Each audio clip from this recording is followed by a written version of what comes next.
স্বাগত Asian news আপডেটে। আপনাদের সাথে আছি আমি খোসনাত জাহান ইথিলা।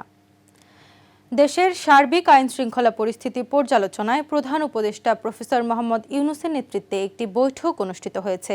আসন্ন জাতীয় নির্বাচনের আগে যে কোনো মূল্যে আইন শৃঙ্খলা পরিস্থিতি স্বাভাবিক রাখতে হবে বলে বৈঠকে নির্দেশনা দিয়েছেন প্রধান উপদেষ্টা।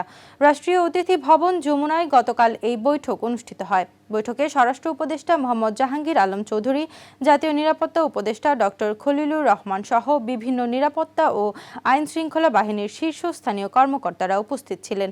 বৈঠকে বিএনপির ভারপ্রাপ্ত চেয়ারম্যান তারেক রহমানের দেশে প্রত্যাবর্তন, আসন্ন বড়দিন ও ইংরেজি নববর্ষ উদযাপন উপলক্ষে গৃহীত নিরাপত্তা সংক্রান্ত পদক্ষেপ সহ বিভিন্ন বিষয় নিয়ে বিস্তারিত আলোচনা করা হয়।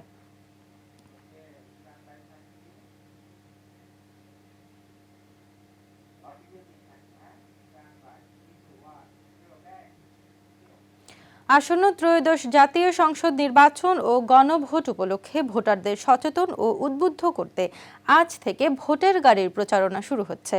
রোববার তথ্য ও সম্প্রচার মন্ত্রণালয়ের সংবাদ বিজ্ঞপ্তিতে এ তথ্য জানানো হয়। এতে বলা হয়, প্রধান উপদেষ্টা অধ্যাপক ডক্টর মোহাম্মদ ইউনূস জাতীয় সংসদের দক্ষিণ প্লাজায় আজ বিকেল 4টায় ভিডিও বার্তার মাধ্যমে ভোটের গাড়ি উদ্বোধন করবেন। মূলত ভোটের গাড়ি প্রচারণার মাধ্যমে দেশের বিভিন্ন এলাকায় ভোটারদের মধ্যে ভোটাধিকার, গণতান্ত্রিক অংশগ্রহণ এবং গণভোট সম্পর্কে সচেতনতা বাড়ানো হবে।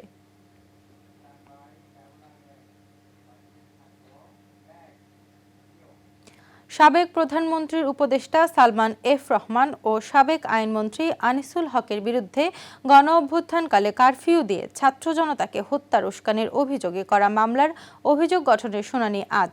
আন্তর্জাতিক অপরাধ ট্রাইব্যুনাল ১ এ শুনানি অনুষ্ঠিত হওয়ার কথা রয়েছে।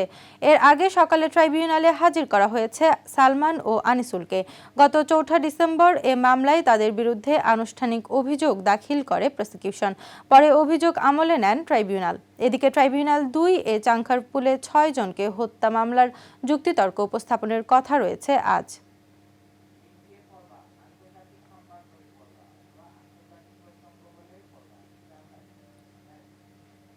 এবার আন্তর্জাতিক প্রসঙ্গ।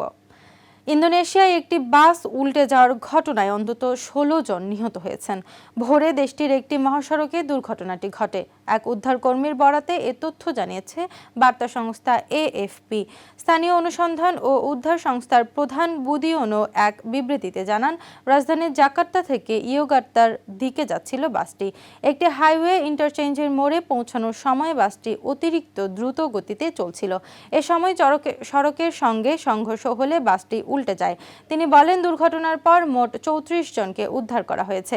ঘটনাস্থলে ১৫ জনকে মৃত ঘোষণা করা হয়। পরে হাসপাতালে নেওয়ার পর আরও একজনের মৃত্যু হয়।